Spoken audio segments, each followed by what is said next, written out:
Hey there! On Aberfeldy Street, everybody's got a different story to tell.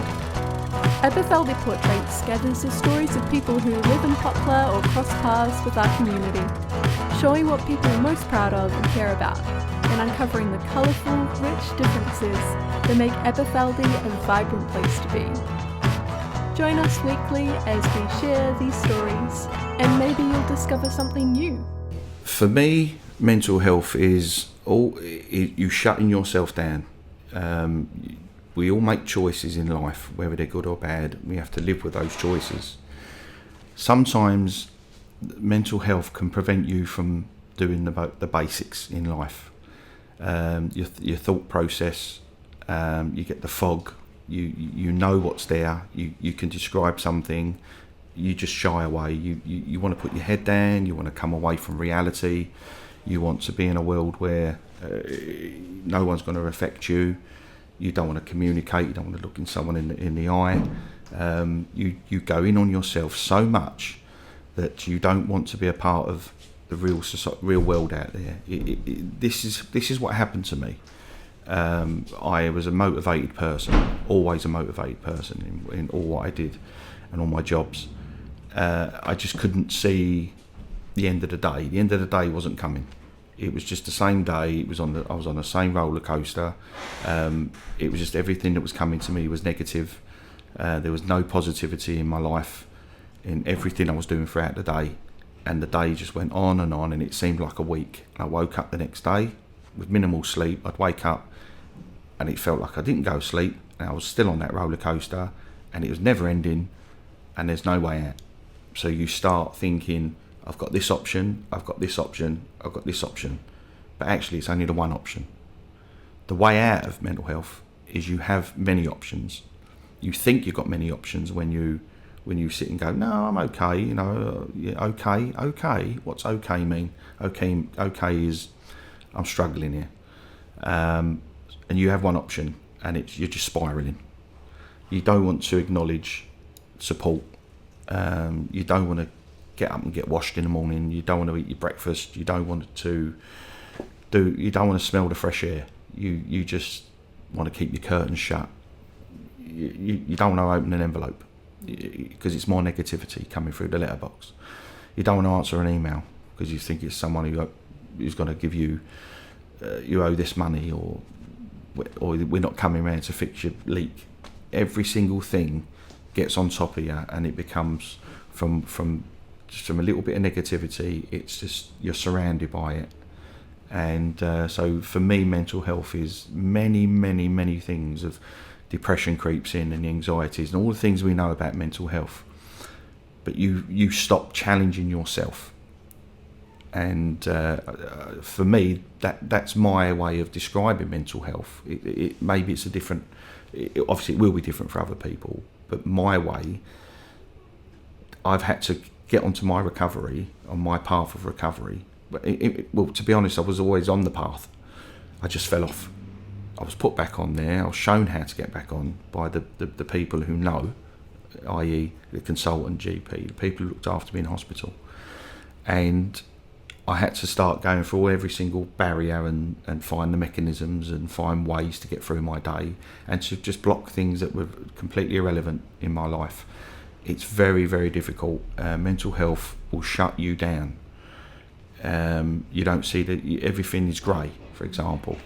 There's this thing about the masculinity side of things as well, and men don't cry and stuff, which has been, it's out there. There's always a conversation about it. I went to one or two groups that I was referred to, and they said, just give it a go, see what you think.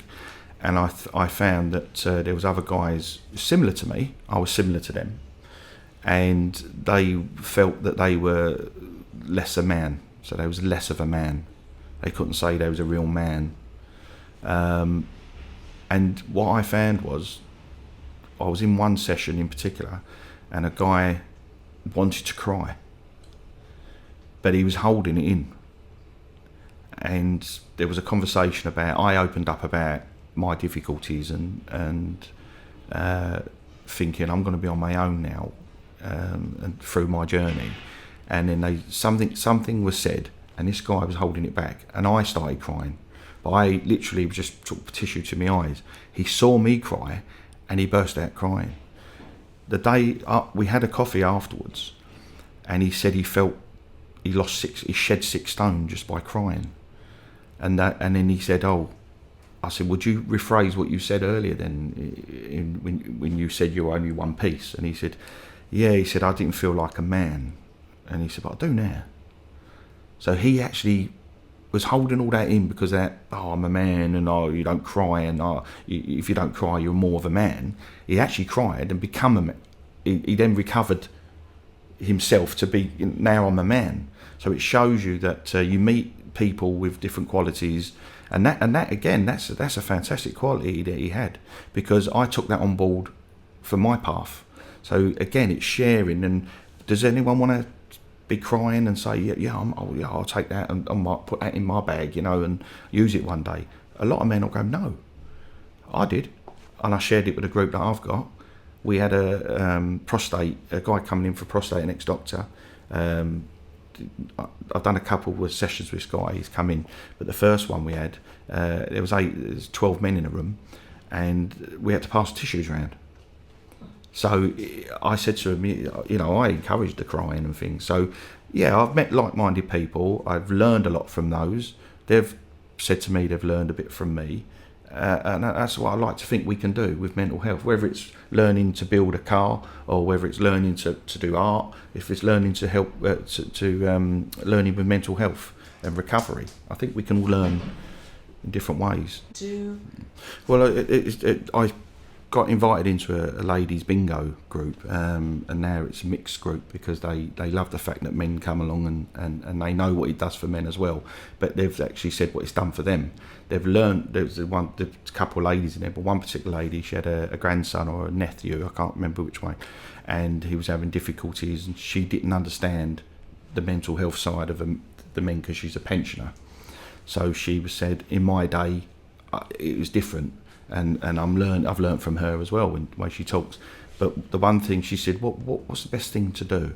And I said, support him, to stay with him, let him know that you're not going anywhere. You're only a phone call away, text message away. If you're like me and a little bit scatty at times, I'll go out at 4 o'clock in the morning to go and talk to someone.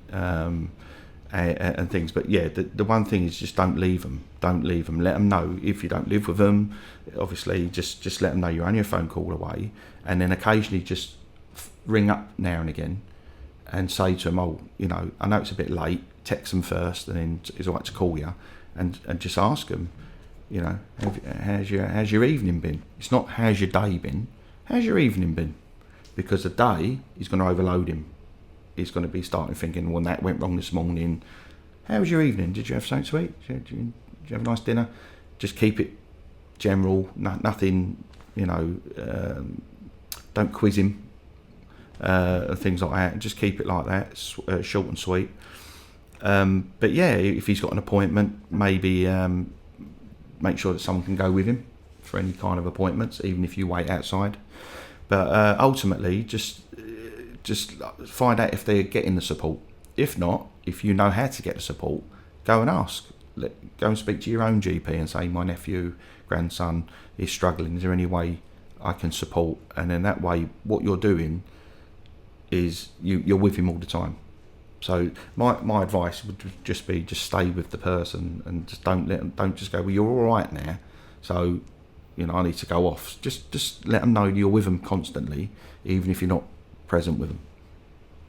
I think it's come up a few times where guys can get really frustrated. So avoid conflict, arguments, things like that. And it's fantastic to be able to agree to disagree.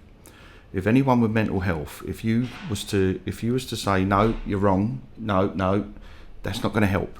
Even if the person is wrong, that's the wrong bus, for example. No, that bus doesn't stop there. That one stops at such and such. But if that person's saying no, that's where you just go, okay, we'll agree to disagree, because maybe the bus did go down here one day on, they might have had a blocked road and they've done diversions, and you got on that bus, or you was on the bus and went down there, whatever it might be. But we can agree to disagree, and that way, both are happy. Both people are happy, and any kind of conversation you have with agree to disagree. But that's so important for mental health. I've learned that again from my consultant, and I was adamant that he was wrong with something, and he said, well, we'll agree to disagree. He said, you know, I can be a consultant, and I've been doing this for 22 years. Or he said, but you know what, I can be wrong sometimes, can't I? Because I'm human. So he kind of, you know, and you pick up on this, and you start realising they're all pieces of puzzle, and eventually you complete your puzzle. And you know, so having someone with you is a piece of puzzle, and that's how I've done my recovery. Everything that I've done, I've used it. I've imagined it as a piece of puzzle, and it's like a never-ending puzzle. But you know, it's going to be a really, really good puzzle when it finishes, because it's my journey of recovery, and I've enjoyed it. I've always wanted to embrace it. I've never wanted to challenge the mental health and prove it's wrong and things like that, because you can't prove it's wrong. You need to live with it. You don't have to. You live with it, but you've got to go on the journey with it. If you've got a bad back and you want to go swimming, or you want to go out for the day, you take that with you. You say, listen, you're with me, but you've got to come where I'm going. Whereas the mental health wants to do the opposite. It wants to take you down a path that you don't want to go down.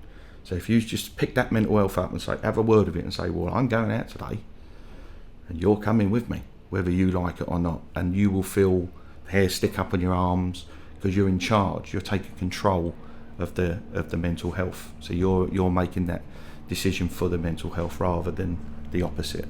And I think that's the most important thing. Just make sure that you're talking to someone. You're always in touch with people that can help you, support you. They might not be able to, as you said earlier, about fixing mental health, but they can go on the path, the journey with you, and they will learn from you, and they will learn what mental health is, because we've all got some form of mental health in us. It's how we take it with us. So yeah, that's the way I see it. Thanks for joining us on today's episode of Aberfeldy Stories. This episode was made in partnership with The People Speak, and if you'd like to know more or to join the conversation, then come find us on Aberfeldy Street or visit www.thepeoplespeak.org.uk.